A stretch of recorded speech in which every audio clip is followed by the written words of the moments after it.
Hello, beautiful being. Jess here, and welcome to today's episode of Awake and Untamed.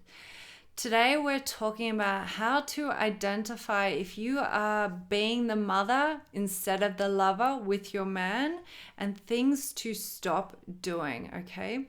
This is an energetic that so many women accidentally find themselves in their relationships, and they're wondering why the chemistry is off, the polarity is off, they don't feel cherished, and they're just not feeling good like they should be and like you deserve in relationship. Before I get into that today, I'm really excited to share with you that my self-guided healing experience, the art of embodied boundaries and speaking your truth, is open at the moment for pre-sale. After working with so many women over the last few years in the realms of feminine power and divine femininity, I have found that especially deep feeling, empathic women can struggle in the space of boundaries and speaking their truth. What I offer in the art of embodied boundaries and speaking your truth is guidance, teaching, self-explorations, and nervous system and embodiment practice work to help you come to a place with your boundaries and self-honoring that feels feminine, flowing, and freeing, so you can have healthy relationships, get your needs met, feel supported, feel seen. So if you're interested in that, have a look down below. The details will be there, and have an explore on that. Okay, so let's get into it. How to identify if you are in the mother energetic instead of the lover. There are 4 things that we're going to talk about today.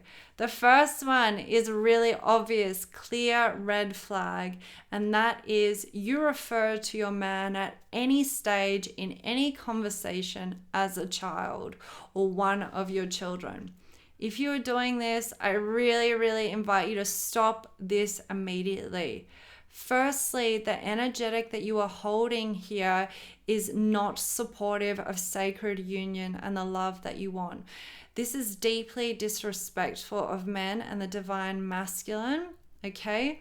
And it's a real thing in pop culture to joke and laugh about men and husbands as children and hopeless. If you want the frequency of divine masculine, if you want a king, you have to lose that from your vocabulary, from your jokes, okay? And start to hold men and your man in king energy and be really mindful. Your words are spells. So when you are joking about it, when you are contributing to the popular culture around this, you are also feeding that energetic, and it feels deeply disrespectful, especially when a man is in his power or is connected to his king energy. He will just not be okay with that. If you are using these jokes, or if you are saying this is giving you insight into how you feel and some of your deeper beliefs around this as well. So use this as a doorway for exploration about what is going on. And it is within your power to step out of this co-creation dynamic. Because if you believe that your man or your husband is acting like a little boy or a child, then you are in the mothering dynamic because you are co-creating that dynamic together. Okay? Okay. The second part of this is, do you feel like you know what's best for your man? Can you see what's right for him? Okay.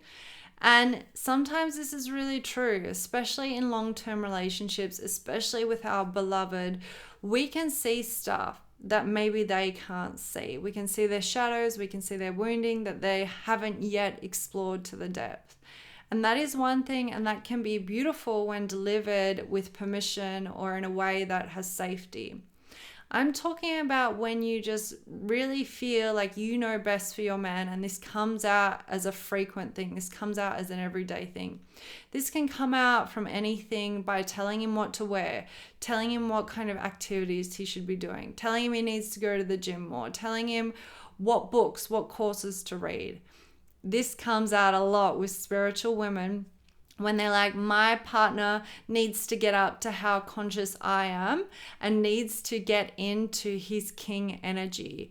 And so the woman will think she has the answer for that, and she'll have the timeline that she wants him to be on, and she'll have the answers about, well, he needs to go do this course or he needs to get this coach. Okay, whenever you are in this energy and this sentiment of feeling like you know what's best for your man, you have slipped into the mothering energetic. You are not believing that he knows the best for him. Okay, and this needs to stop. You need to step away from this controlling and micromanaging, because they are the essences underneath this, which can feel really jarring, okay? Because you're like, that's not what I'm doing. I'm not controlling and micromanaging, but it is. And that's how it's felt by many men.